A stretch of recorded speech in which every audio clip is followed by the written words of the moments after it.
देखो छठा number question में कह रहा है यदि 4 गो बिंदु दिया हुआ है, कह रहा है कि 1 2 4 वाई 1 6 और 3 5 को इसी क्रम में लेने पर एक समांतर चतुर्भुज के शीर्ष हो तो x और y के मान। किसका शीर्ष? समांतर चतुर्भुज। तो समांतर चतुर्भुज हम लोग जानते हैं क्या होता है, आयत होता है। तो एक आयत का फोटो बनाएंगे। देखो इस सभी को मान लेते हैं कि ये ए है, ये बी सी और डी। देखो ए पर मान लेते हैं 1 2 है, उसके बाद में यहां पे 4y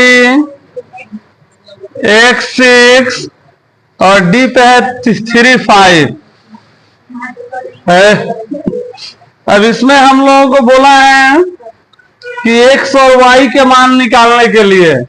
देखो x कहां पे है, यहां पे, और y है यहां पे। कि आखिर ये समांतर चतुर्भुज जब बनाएगा तो हम लोग जानते हैं समांतर चतुर्भुज में आमने सामने का भुजा क्या होता है, बराबर। यानी कि ये अगर 10 का तो ये भी 10 का, ये 15 का तो ये भी 15 का।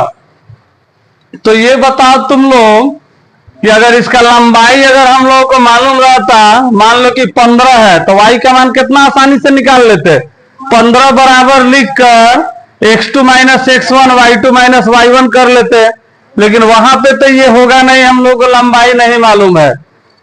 तो एक चीज हम लोग और दिमाग लगाएंगे कि समांतर चतुर्भुज के जो विकर्ण होता है, क्या विकर्ण, एक दूसरे को बराबर समद्विभाजित करता है। यानी कि अगर ए से सी को मिला दें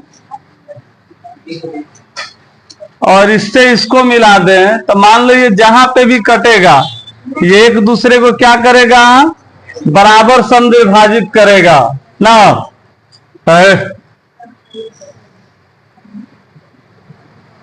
ये जो विकर्ण होता है आपस में क्या होता है, बराबर होता है।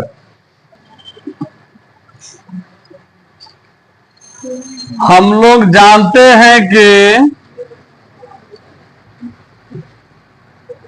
समांतर चतुर्भुज के विकर्ण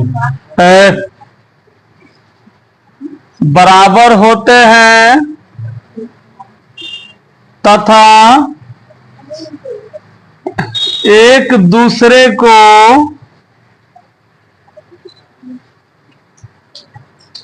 परस्पर समद्विभाजित करते हैं ना।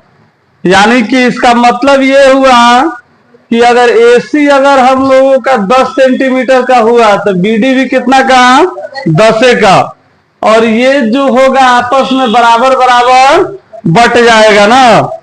तो बराबर बराबर बटेगा तो हम लोग को मालूम है कि AB जो होगा, AC जो होगा किसके बराबर होगा, BD के बराबर होगा।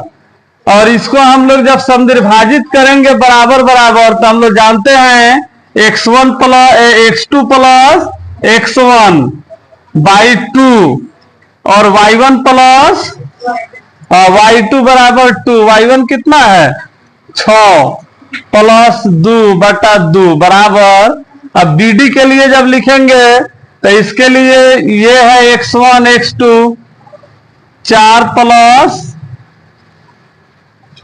प्लस 3 बटा 2 और इधर हो जाएगा y प्लस 5 बटा 2। नीचे 2 कहां से आया, तुम लोग बोले थे ना कि बराबर बांटना रहेगा तो m1 m2 नहीं लिखते हैं, x1 x2 बटा 2 y1 y2 बटा 2 कर देंगे। उसी तरह x1 x2 y1 y2 कर दिए। अब इसको जब हम लोग बनाएंगे तो इसमें तो अभी कुछ भी नहीं कर सकते हैं। 6 2 कितना होगा, 8, और 2 से 8 कट जाएगा तो कितना हो जाएगा, 4।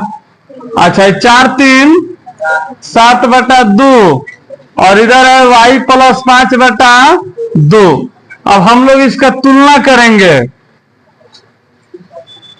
तुलना करने पर देखो, इधर x है, इधर y है, इधर x इधर y, तो x वाले को x को दे देंगे और y वाले को y को, तो x प्लस 1/2 बराबर 7/2 और y वाला को इधर दे देंगे 4 बराबर y प्लस 5/2।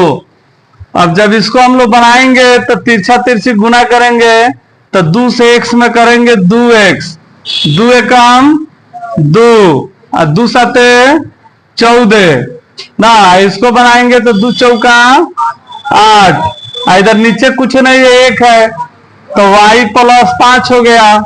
अब देखो 2x बराबर 14 माइनस 2 और x बराबर 16/14 में से 2 जाएगा 12 और नीचे है 2 कट के कितना आ गया 6, और इसको जब बनाएंगे हम लोग तो 8 माइनस 5 बराबर y, 8 में से 5 जाएगा 3, यानी x बराबर 6 और y बराबर आ गया 3, हो गया आंसर। चलो लिखो सबको।